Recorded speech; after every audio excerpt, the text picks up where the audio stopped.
ilaalchi namni addunyaa kanarratti nama ilaalcha fokkotaadha malee nama fuulaan fokkotaati miti. Dhiiras ta'e dubartiis ta'e fokkotaan nama kan ilaalcha badaa qabuu fi kan nama tuffatu. Namni nama tuffatu naman ta'u namni ilaalcha badaa namaa qabu fuula bareedullee ilaalchi isaa fokkotaa tantu fuula isaa irra balleessa jechuudha. Bismillahirrahmanirrahim. Namni uumaa ramaatiin boruun dhaltu boruun deessa baratillee ilmoo qabatta barboru. Maaliif beekta amma kushinaa seentee shaayii danfisatu jettee fuulli kan kee baduu danda'a. Amma daqiiqaa kana keessa mucaa kanaan akkana jettee shaayii danfisachuu seentee gaaznis irra dho'ee fuulli kee yoo badee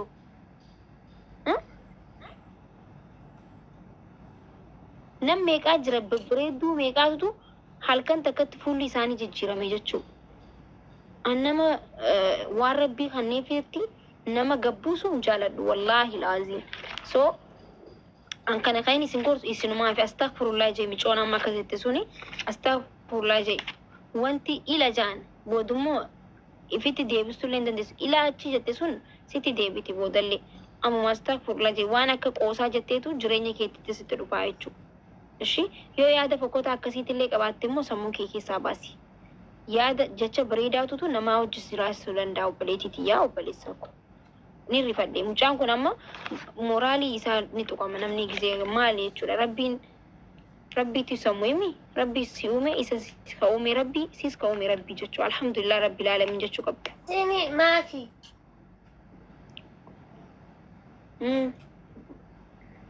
Ilaali gizeeni saasuusi jechuun as malee mana tokko kireeffadhee ture beektaa? As mana nama keessa jiru kana malee mana kana dura mana kireeffadheen ture. Mana biraa tokko jechuudha. Samoonuma kana dura.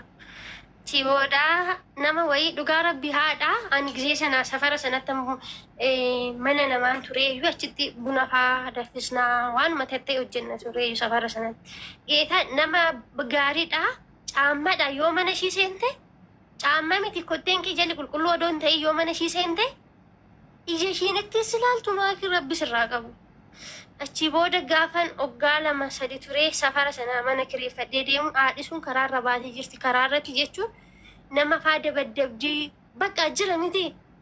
Haala sana booda uffanni ishii kun ofitti sissiisku yoo namni bira dhaqee dhakaadhaan nama dabaddabdii achiin namoota naannoo sana jiru sila oggaanani deemu safara kana nama akkanaa turte amma akkamitti akkas ta'uu dandeechee jedhee gaafadhe.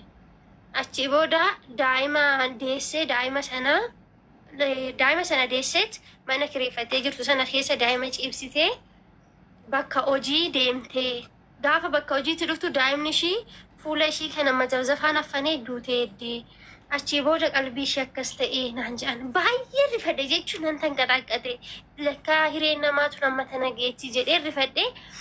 Achi booda haadha sana micoo hin boontu jedhamtu takka jirti ishii bira geessee deeggarsiisi yani amma mubaarak ana deeggaraa waan jiruufu ani umas jechuun danda'u namaanis nama deeggaraa jechuun danda'u fi kiyaafu kana keessan jira deeggaredhee micoo sanatti dhaqee kenne namoonni achitti 34 guuranii fi mana kireessinee fi indiddee mana sana keessan galu jettee didde. Achi booda mana yaalaa geessinee manni yaalaa nu geessine sun tikkeettii bichaa kaardii bichaa birrii 800 kunnee fi mana yaalaa geessinee achitti geessinee qoricha finnee fi gallee nama nagaa taatee achi booda bakka jira miti nama nagaa taatee gaafa 7 ምናምን geechuu ammas nutti qayyaramte uffata ምናምን binneef sanas narratti daddarbiti bakka abadan ana arguu jibbite uffata kana situ bitee sin barbaadu mucuma koo bicha naafida jetti. Sigalee namni duraan akkasitti gatee biraa deeme sun oggaa lama booda gaafa deebi'ee dhufu akkasitti argadde bakka diddi gaafa deeggarsiisnus diddee ijoolleen saala ishee arganii dura deeggaruudha kaasila nama fayyaan qabdu maal goona reenu nama akkanaa yoo birriis gurreef nyaachuu hin dandeechu yoo uffatas binne uffachuu hin dandeechu sana booda dhiisne bakka anee ofii kiyyaafuu kana keessan jira kana nama akkanaa uma gochuu hin danda'u jedhee mana namaatti galchineeyyuu maal nu himu feeteeti maal inni eeshisan booda maal nu himu feeteeti.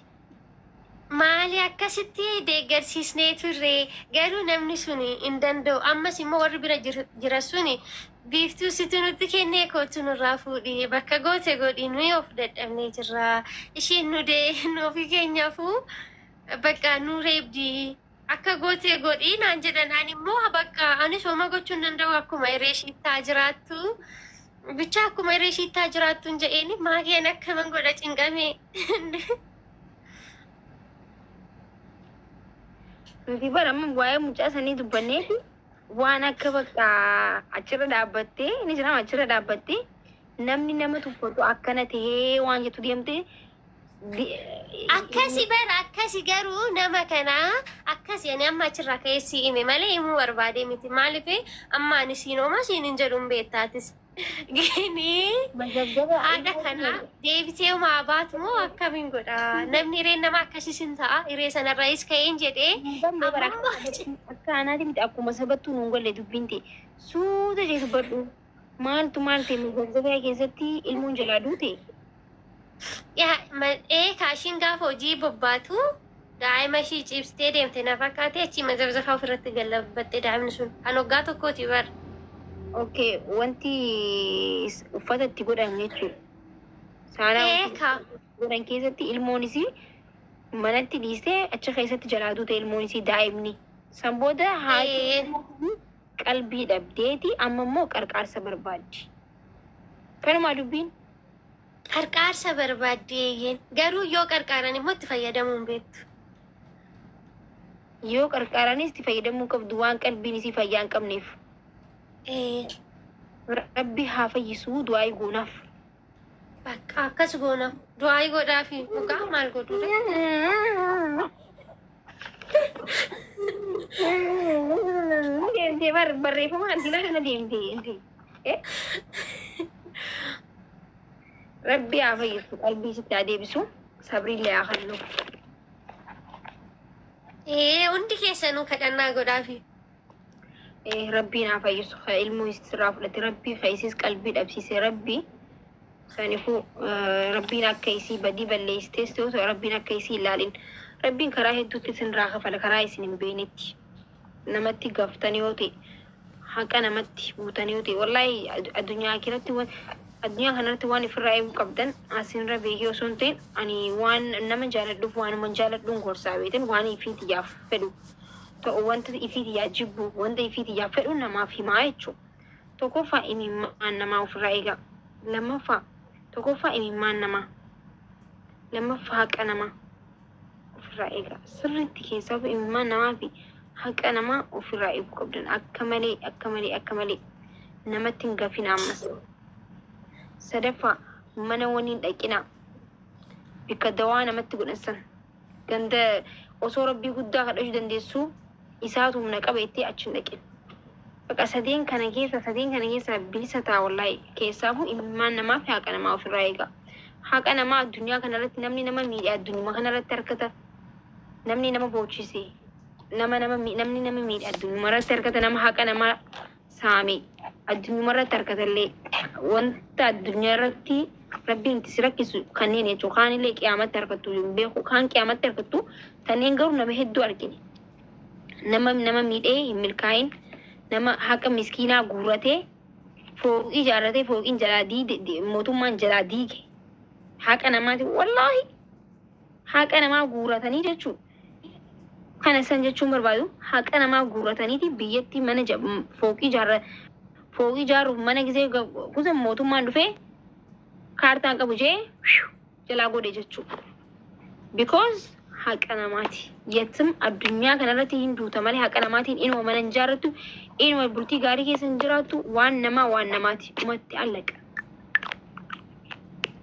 Ofirraa eegaa. Innaa waxiin ta'e gubattee bara osumaatti asirra teessu. Gubatu akka gubatu istoofiin keenya ayileen qabu bara. Asammaa ganama namni hojii hojjetataa.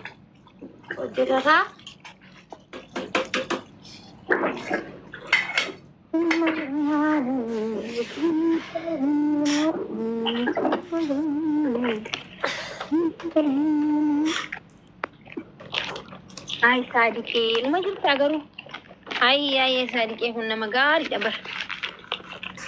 Badii malee. Ati waan nama gaarii taateef namni gaarii si bira dhufa ammaa fi. Manni kun qarshuma 3,000. Enna 3,000.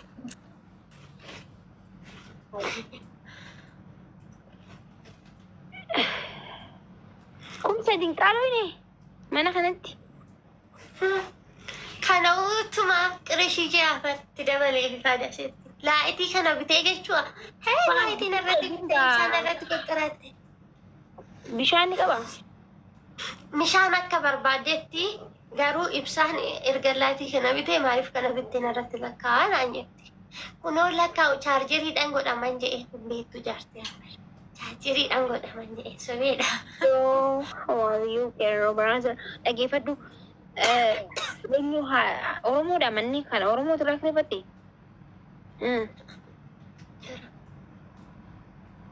Ollaadha amma.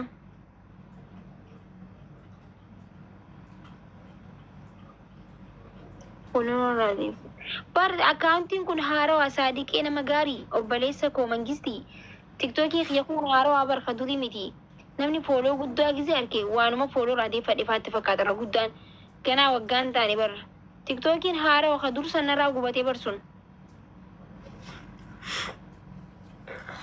haarawa bar ganaa waggaa takka ta'uuf deema amma kunoo waggaatti miiliyoona seenu deema amma kunoo. Mal ati ganama irraa yoo si alaa guban galgala irraa nama dhibbaa kun dhibba shantu fooloo sitaa biiftuu jirtaa qeerroo jirtaa.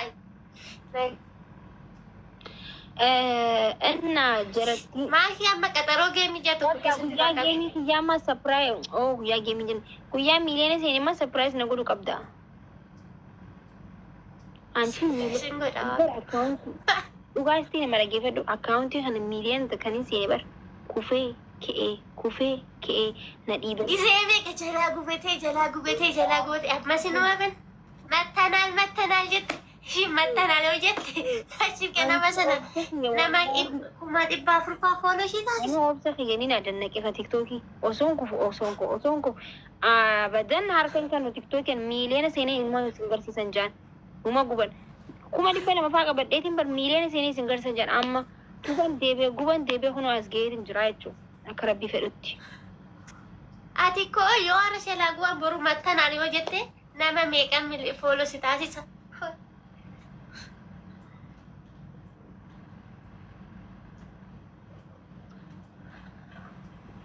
Dhugumaan jedham rabbi akkuma ajaa'ibaatti fooloo taasisu abshirii. Amma akkamitti kabajna karaa cufamuu qaban bona fakkaata miiliyoona takka seenuu jalatti karaa gaafaati miliyoona galte karaa burraayyuu na cufsiisa.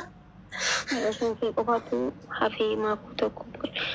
Yaa amma akkamii akka karaa cufnamoo qeerroon bikka jirtanii baga gammaddoonaan jettammoo akkamii akkamtu mala garuu mooni dhiichisnamoo akka Oromootti akkami akkaawuntii yoo karaa cufte. Guyyuma sana jechuudha qaallitti itti fagarra waan ta'eef. Akkaawuntiin kiyya kun bari waan adda godhe kan Oromooti ilaala akkaawuntii kan sabaati tiktookiin kun kan dhuunfaatii miti galee nama hedduu seenaa abbaa barbaade akka Oromootti maakii orroo jaan argitu maakii abbaa kiyyaa hin jiru.